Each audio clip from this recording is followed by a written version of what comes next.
উচ্চতর গণিতের অনুশীলনী 8.1 এর অনুশীলনীতে 11 নম্বরে যে অঙ্কটা দেওয়া আছে, এটা ধরো সৃজনশীলে আসলে কিভাবে করব সেটা বলতেছি। এটা মূলত এমসিকিউ এর জন্য আসবে, মানে 100% এমসিকিউ আসে, ওইটা ওই প্রশ্নটাই দিয়ে এমসিকিউ আসবে যদি এই অধ্যায়টা থাকে। তাহলে বিষয়টা কি দাঁড়াইছে, এখানে কি বিষয় বলছে? বিষয়টা হচ্ছে যে একটা ঘড়িতে দুইটা কাঁটা বিবেচনা করতে। কয়টা কাঁটা? দুইটা, একটা ঘন্টার কাঁটা আর একটা মিনিটের কাঁটা। তাহলে ঘড়ির টাইম টেবিলটা আমরা একটু দেখি।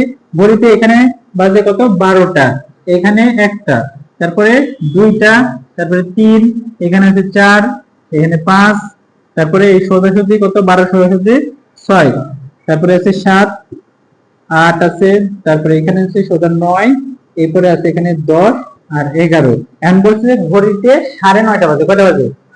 আচ্ছা, 9:30টার সময় মিনিটের কাঁটা কোথায় থাকবে? মিনিটের কাঁটা থাকবে এই 6-এ। 9:30টার সময় মিনিটের কাঁটা কোথায় থাকবে? 6-এ থাকবে। আর ঘন্টার কাঁটা কোথায় থাকবে? 9-এ থাকবে না 10-এ থাকবে? 10 আর 9 এর মাঝখানে থাকবে। কোথায় থাকবে? 10 আর 9 এর মাঝখানে। 10 আর 9, 9:30 যেহেতু 10 আর 9 এর মাঝখানে থাকবে। এই যে মাঝখানে, এই যে মধ্যবর্তী, এই দুটোর মাঝে যে কোণটা তৈরি হলো, দেখো এটা হচ্ছে মিনিটের কাঁটা আর এটা ঘন্টার কাঁটা। এই দুটো কাঁটার মাঝে একটা কোণ তৈরি হয়েছে না? এই কোণটাকে বলা হচ্ছে যে মানে কত ডিগ্রি কোণ, এটা বের করতে বলছে। মানে এটা কত ডিগ্রি বা কত রেডিয়ান কোণ, এটা বের করতে বলছে। কথা বুঝতে পারছো? আচ্ছা, এখন এই কোণের পরিমাণটা বের করা হবে কি দ্বারা? ঘরের সংখ্যা দ্বারা। ঘরের সংখ্যা মানে মানে এই যে 12 থেকে 1 এর মধ্যে কিন্তু আবার 5টা ঘর থাকে, 1 2 3 4 5। যখন এখানে মিনিটের কাঁটা 1-এ থাকে তখন আমরা কত মিনিট বলি? 5 মিনিট।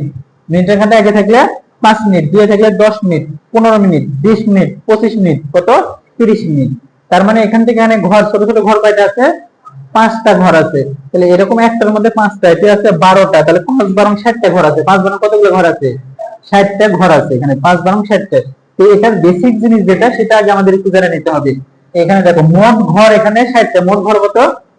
60টা। তাহলে আমাদের বেসিক জিনিসটা কি? এটা অঙ্কের মধ্যে লিখতে হবে না, এটা হচ্ছে বেসিক জিনিস যে 60 60 ঘর, 60 ঘর সমান 360 ডিগ্রি। 60 ঘর সমান 360 ডিগ্রি মানে মানে এই যে এখানে বললাম না, এখানে 12টা দাগ, এর প্রত্যেকটার মাঝে 5টা করে। তাহলে 5 12 কত? 60টা ঘর আছে, ছোট ছোট, এই যে এরকম ছোট ছোট 60টা ঘর আছে। আর বৃত্তের কেন্দ্রে মোট 360 ডিগ্রি কোণ হয়। কত ডিগ্রি কোণ হয়? 360 ডিগ্রি। মানে মোট কোণ হচ্ছে 360 ডিগ্রি।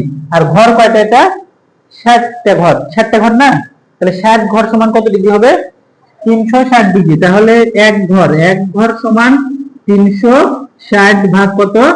60। তাহলে কত ডিগ্রি হচ্ছে? 6 ডিগ্রি। কত ডিগ্রি? 6 ডিগ্রি। তার মানে আমরা এখানে কি বুঝলাম? এক ঘর, এই যে এক ঘর সমান 6 ডিগ্রি। এক ঘর সমান 6 ডিগ্রি এর মানে কি? এক ঘর সমান 6 ডিগ্রি এর মানে কি? মানে হলো এই যে এখানে যে 12 আছে আর এখানে যে 1 আছে, মানে এই যে 12 আর এখানে আছে কত? 1, এর মাঝে যে ছোট ছোট এরকম 5টা দাগ আছে, 1 2 3 4 5। এই যে এই একটা ঘর কেন্দ্রের সাথে যুক্ত করলে, মানে এই একটা কেন্দ্রের সাথে যুক্ত করলে যে এইখানে যে কোণটা তৈরি হলো, এটা হচ্ছে 6 ডিগ্রি কোণ। মানে এক ঘর কেন্দ্রে কত ডিগ্রি কোণ তৈরি করে? এক ঘর কেন্দ্রে 6 ডিগ্রি কোণ তৈরি করে। তাহলে একটা ঘর যদি 6 ডিগ্রি কোণ তৈরি করে, তাহলে একটু চিন্তা করো, এখান থেকে এখানে কয়টা ঘর আছে? 5টা। কয়টা ঘর আছে? 5টা। এখান থেকে এখানে 5টা, 10টা। এখান থেকে এখানে 5টা, কয়টা হলো? 15টা। তাহলে এখানে 15টা ঘর আছে। এক ঘর যদি 6 ডিগ্রি কোণ তৈরি করে, তাহলে 15 ঘর কত ডিগ্রি কোণ? 6 15 90 ডিগ্রি। 6 15 কত? কিন্তু এখানে আরেকটু আছে যে 9 এর পরে 10 এর মাঝখানে, মানে এখানে তো মোট 5টা ঘর, তাই না? তাহলে আড়াই ঘর আছে। কয় ঘর? আচ্ছা, এটা এখানে আড়াই ঘর আমরা অর্ধেক 30 জন্য একটু বলতে পারলাম যে আড়াই, 5 এর অর্ধেক আড়াই, 2.5, বুঝতে পারছো? কিন্তু যদি এটা 25 ডিগ্রি হতো তাহলে কিন্তু আর আড়াই হতো না, তাহলে কিন্তু আর বলা যেত না, এমনি স্বাভাবিকভাবে বলা যেত না। বুঝতে পারছো কথা? বুঝতে পারো? আচ্ছা, আরেকটা কথা শুনি। এই যে এটা হচ্ছে ঘন্টার কাঁটা, এটা কিসের কাঁটা? ঘন্টার কাঁটা। তো এখান থেকে এখানে গেছে কার ভিত্তিতে? এই মিনিটের কাঁটার ভিত্তিতে। মিনিটের কাঁটার নাম নড়লে কি ঘন্টা কাঁটা নড়বে? মিনিটের কাঁটা এখানে 6 আসছে, তো ঘন্টা কাঁটা এখানে আছে। মিনিটের কাঁটা যাতে যাতে যাতে 12 ঘুরে যাবে, তখন ঘন্টা কাঁটা আস্তে আস্তে আস্তে আস্তে আস্তে আস্তে আস্তে কোথায় যাবে? 10-এ চলে যাবে। বুঝতে পারছো কি? তাহলে মিনিটের কাঁটার জন্য নড়তেছে কে? আচ্ছা, মিনিটের কাঁটা যদি এই 12 থেকে এসে 1 চক্কর দিয়ে আবার 12-তে যায়, তাহলে ঘন্টার কাঁটা 9 থেকে কোথায় যাবে? 10-এ যাবে না? আচ্ছা, তাহলে 9 আর 10-এর মাঝে কয়টা ঘর আছে? 5টা ঘর আছে। তাহলে মিনিটের কাঁটা 60টা ঘর অতিক্রম করলো, মানে 60 মিনিট হলো। কত মিনিট হলো? 60 মিনিট হওয়ার কারণে ঘন্টার কাঁটা কয় ঘর গেছে? 5 ঘর। মিনিটের কাঁটা যদি এখান থেকে একটা সব করতে হয় মানে 60 মিনিট হলো না, আর 60 মিনিটে ঘন্টার কাঁটা 9 থেকে কোথায় যাবে? 10, আবার 60 মিনিট হয়ে 10 থেকে 11 যাবে, এভাবে তো, তাই না? তার মানে 60 মিনিটে, মিনিটের সাথে ঘন্টার তুলনা, 60 মিনিটে ঘন্টার কাঁটা কয় ঘর অতিক্রম করে? 5 ঘর। বুঝছি তো? তাহলে এখানে আমরা লিখতে পারি যে ঘন্টার কাঁটার ক্ষেত্রে ঘন্টার কাঁটা, আমরা বলতে পারি যে ঘন্টার কাঁটা 60 মিনিটে, কত মিনিটে? 60 মিনিটে, 60 মিনিটে যায় কয় ঘর? 5 ঘর। কয় ঘর যায়? 60 মিনিটে, ঘন্টার কাঁটায় 60 মিনিটে যায় 5 ঘর। তাহলে 1 মিনিটে কত ঘর যাবে? দেখো তো, 1 মিনিটে যাবে 5 এর নিচে কত? 60। 5 এর নিচে 60। 5 এর নিচে 60 মানে এটা কত হয় বলো তো? 5 দিয়ে 60 কাটলে 5 12 কত? 60, তাই না? তাহলে দেখো, 1 মিনিটে যায় 1 এর নিচে 12 ঘর। 1 মিনিটে যাবে কত ঘর? 1 এর নিচে 12 ঘর। 1 মিনিটে এত ঘর। আচ্ছা, তো এখানে কত মিনিট হয়েছে? এখানে 30 মিনিট। মিনিটের কাঁটা 30 মিনিট নড়ছে। তাহলে 30 মিনিট নড়ার কারণে ঘন্টা কাঁটা একটু দূরে সরছে। কতখানি দূরে সরছে আমরা যেখান থেকে পেয়ে যাবো। তাহলে এখানে আমরা বলতে পারি যত 30 মিনিটে, 30 মিনিটে যাবে 30 কি হয়ে যাবে? গুণ হয়ে যাবে না? তাহলে 30 যাবে উপরে, 12 যাবে নিচে, এত ঘর। অর্থাৎ 30/12 ঘর। 30 বাই, যদি এখানে 25 মিনিট হতো তাহলে কি হতো? 25/12 ঘর। ভালো করে একটু বোঝার চেষ্টা করো। ঘন্টার কাঁটা তাহলে নড়বে কত ঘর, এটা বোঝা যাবে কি করে? এই 30 মিনিটে, মিনিটকে 12 দিয়ে ভাগ দেওয়া লাগবে। মিনিটকে কত দিয়ে ভাগ দিতে হবে? বুঝতেছো কি? মিনিটকে 12, যেমন এখানে 30 মিনিট, 30 মিনিটে দেখো 12 দিয়ে ভাগ করলে, 30-12 দিয়ে ভাগ করলে 2.5 হয়। কত হয়? এখানে যে ঘন্টার কাঁটা 9 থেকে মাঝখানে গেছে না, মানে কয় ঘর গেছে? 2.5 ঘর গেছে। বুঝতে পারো কথা? তাহলে এই দুটা তথ্য আমাদের জানা থাকতে হবে। এই তথ্য আর এই তথ্যটা জানা, এটা পরীক্ষার খাতায় বা প্রশ্নে, মানে এই অঙ্ক করতে এটা লেখা লাগবে না, এই অঙ্ক করতে এটা লিখতে হবে না। এটা হচ্ছে যে আমাদের জানা তথ্য, মানে তোমরা এখন থেকে জানো। বুঝতে পারছো? যেমন সূত্র আমরা জানি না, সূত্র লেখার সময় কি লিখতে আমরা জানি, এটা মনে করো যে বেসিক জিনিস বা সূত্র জিনিস। তাহলে এই অঙ্কটা করতে আমরা কি করব? এই অঙ্কটা করতে আমরা এই চিত্রটা দেখাবো, এই চিত্রটা দেখাবো, দেখানোর পরে আমরা এখানে লিখবো যে সকাল, সকাল কত?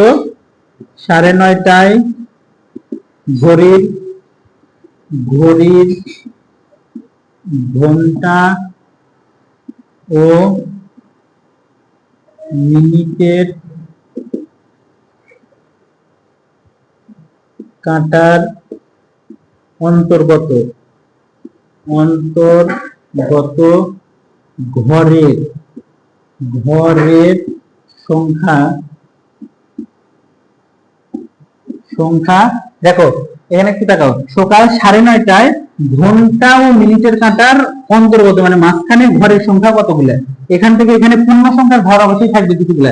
এখান থেকে 5 ঘর, 10 ঘর, কত ঘর? 15 ঘর। 15 ঘর, এটা হচ্ছে পূর্ণ সংখ্যা। 15 ঘর পূর্ণ সংখ্যা। এর সাথে যোগ দিতে হবে ঘন্টার কাঁটাটা কতটুকু নড়ছে। ঘন্টার কাঁটা নড়বে, মিনিট যত তার 12 দিয়ে ভাগ দিলে যা হয় সেটা। মিনিট হচ্ছে 30, তার 12 দিয়ে কি করা লাগবে? ভাগ করা লাগবে। বুঝলে কি করলাম এখানে? তাহলে এত ঘর, এত এত ঘর, তার মানে সমান এখানে এটা, এখানে হবে 2.5, 15 দিয়ে কত? 17 দশমিক কত হবে? 17.5 ঘর, 17.5 ঘর। বুঝতে পারছো কি? এই যে 6 থেকে এই যে এই পর্যন্ত ঘর, এখানে ছোট ছোট ঘর আছে 17.5টা, মানে 17.5টা ঘর আছে, 17.5টি ঘর আছে। এখন আমরা যে তথ্যটা জানলাম, এই যে উপরের তথ্য 1 ঘর সমান 6 ডিগ্রি, ওই তথ্যটা আমরা এখানে লিখবো যে আমরা জানি, আমরা তো ঘরের সংখ্যা পেয়ে গেছি, এই দুইটা খাতার মধ্যে কয়টা ঘর আছে এটা পেয়ে গেছি আমরা। তাহলে আমরা লিখবো যে আমরা জানি এক ঘর, এক ঘর কেন্দ্রে কোণ তৈরি করে, এক ঘর কেন্দ্রে কোণ তৈরি করে 6 ডিগ্রি। এক ঘর কেন্দ্রে কোণ তৈরি করে 6 ডিগ্রি। তাহলে অতএব 17.5 ঘর কেন্দ্রে কোণ তৈরি করবে। এই 17.5 গুণন কত? 6, কত হয়? কত ডিগ্রি?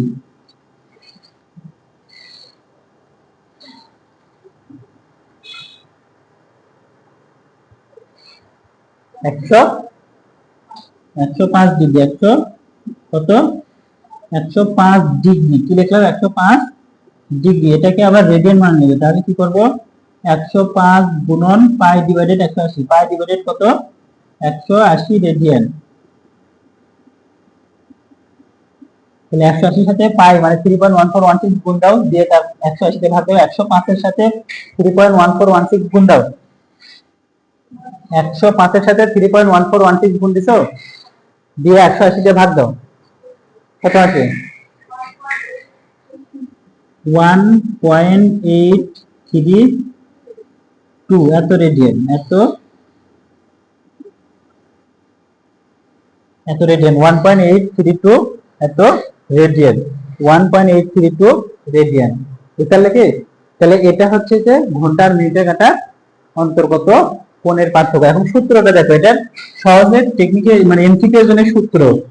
এমসিকিউ এর জন্য সূত্র হলো এটা, খেয়াল করো। এমসিকিউ এর জন্য সূত্র হবে এখানে 60 এইচ, এইচ মানে আওয়ার, 60 মানে 60 এখানে সংখ্যা, আর হচ্ছে এইচ মানে আওয়ার, ডিভাইডেড 11 এম, এম মানে মিনিট, ডিভাইডেড কত 2 দিয়ে এখানে একটা এরকম দাগ দিব। এটাকে নাম হচ্ছে মডুলাস চিহ্ন। মানে এখানে মান বের করার সময় মাইনাস মান বের হতে পারে, কিন্তু আমরা পজিটিভটা নিতে হবে। এটা দ্বারা মডুলাস মানে পজিটিভটা বোঝানো হচ্ছে। এত ডিগ্রি, এত ডিগ্রি বুঝতে পারলে? 60 এইচ, 60 এইচ, এইচ মানে এইচ মানে যে 9 বসানো লাগবে, 9:30 না। এইচ মানে আওয়ার মানে ঘন্টা, আর মিনিট মানে 30 মিনিট। তাহলে এখানে গুণ দেখো, মিলাও 60 গুণন এইচ মানে 9, তাহলে গুণ দাও 60 গুণন 9 মাইনাস 11 গুণন এম মানে কত 30, দিয়ে তাকাবার 2 দিয়ে ভাগ দাও, 2 দিয়ে ভাগ দাও, দিলে কি পাওয়া যাবে 105 ডিগ্রি পাওয়া যাবে। দেখো এখানে এই মানটা বসালে কত ডিগ্রি পাবো আমরা 105 ডিগ্রি। তাহলে তাকাবার পাই বাই 180 দিয়ে গুণ দিলে সেটা রেডিয়ান হয়ে যাবে। পাই বাই 180 দিয়ে গুণ দিলে কি হয়ে যাবে, সেটা রেডিয়ান হয়ে যাবে। বুঝতে পারছো কি অঙ্কটা? বুঝলে? আচ্ছা করো।